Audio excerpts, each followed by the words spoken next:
Well, hello.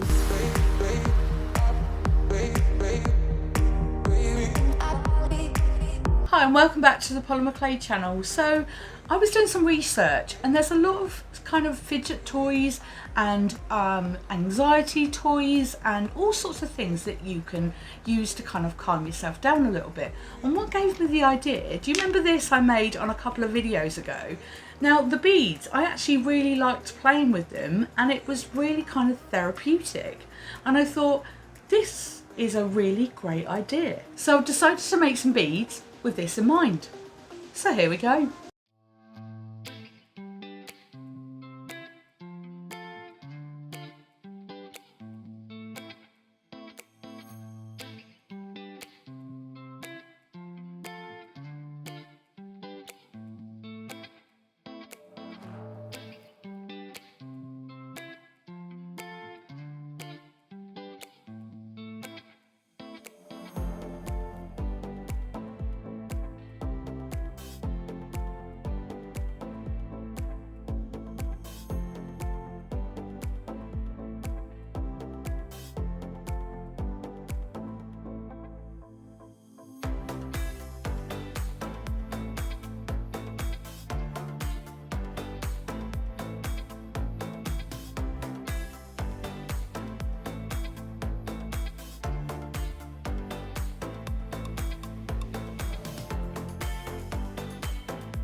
are the colors that come.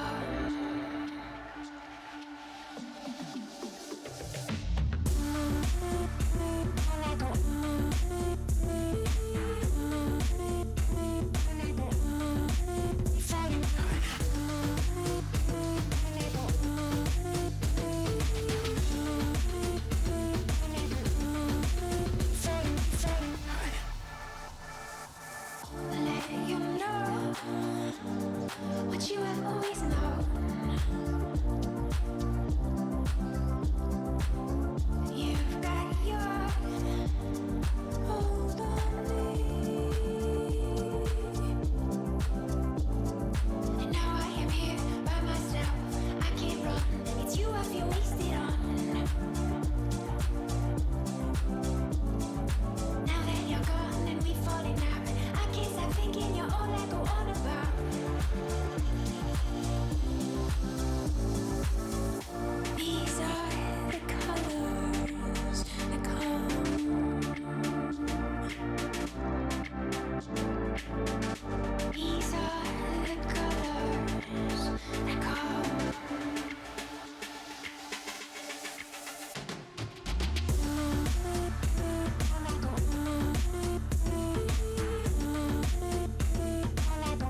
Thanks for watching the tutorial. So I made so many beads that I just couldn't put them all into kind of one video. So I'm going to kind of revisit this, maybe do something else with the beads, and maybe I could put them on that thing that's behind me and hang some more things off that. I did say I was going to do an update of that, but I haven't as yet. So maybe I can incorporate some of the beads that I've made in this video and update that behind me all at once. We will see. So, without further ado, I'm not sure which one I did first because I never remember, but we're going to do this one first. So, I've left a gap, and the reason why I don't normally do this, if it's jewellery, I like to make it sure it's like real tight and put together, but it's so that you can sort of play with it and slide them along and things like that. So effectively they're sort of like a fidget tool, but also it does help with anxiety because it's got lots of texture. Now, I'm going to show you this nice and close up. So these are all plain beads. Let me just get my hand behind them. They're all plain, and then we have the really nice textured ones. There's one there.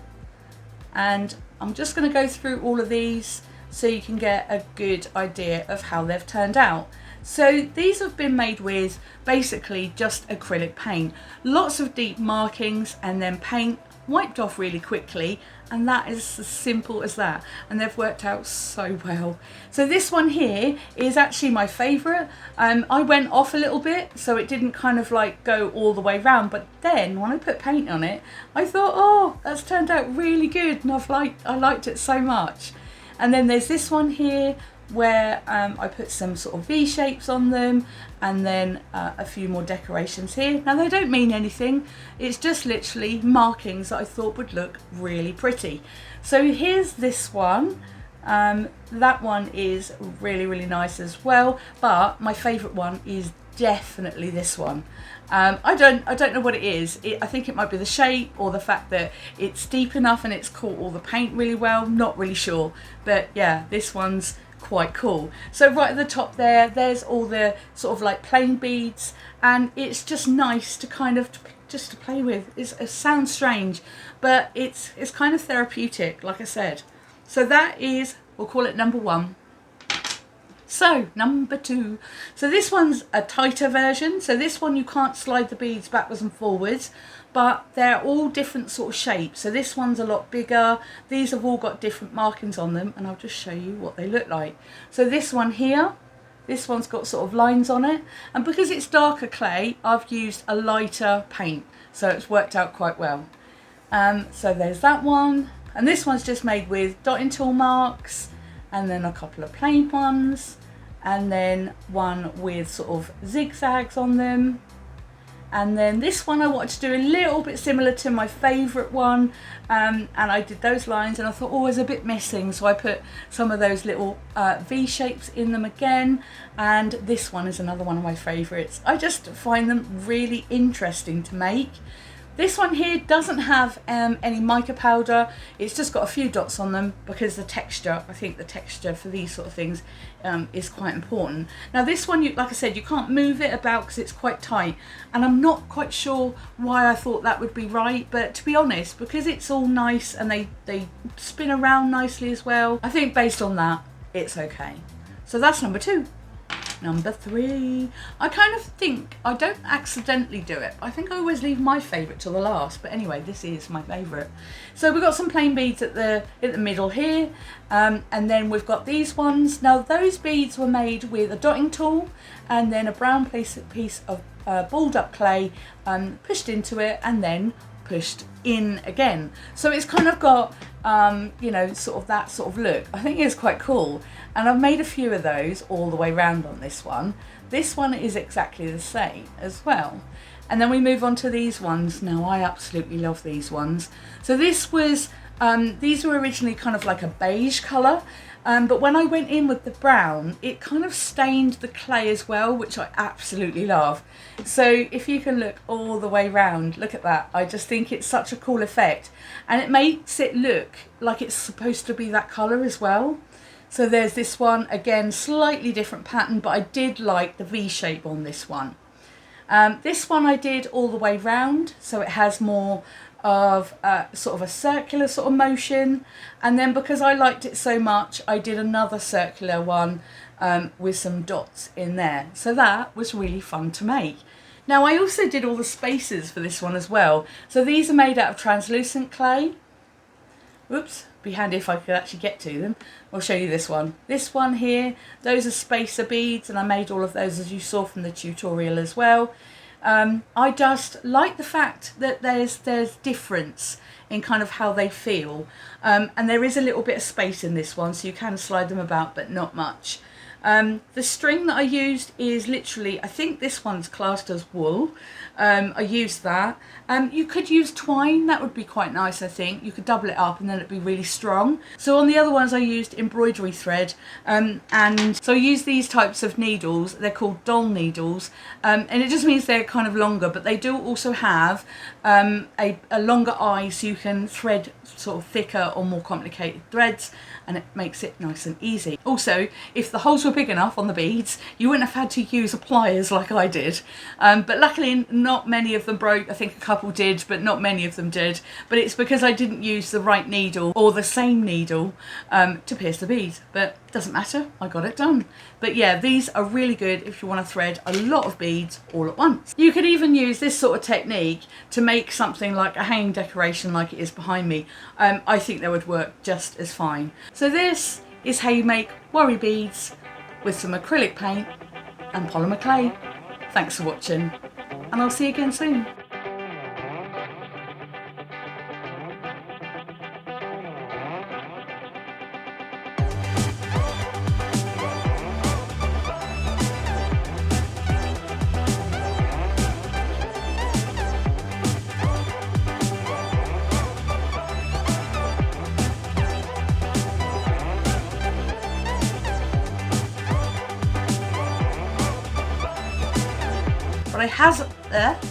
But perhaps I can incorporate some of the beads that I've made for this bead there. So there. Oh my god. So maybe I can incorporate some of the beads that I've made in this video. But the other ones I used was embroidery threads. I used embroidery thread. Oh my god. So on the other ones I used embroidery thread. Oh, can't say it. So I just threaded them on using that. I used these type of needles. These are called doll needle. So here's another close-up of all of them. Ooh. You could actually use this sort of technique to, like I said, to make something like this as well. You could just use beads, and they're so effective and so pretty. Bit messy to show you though.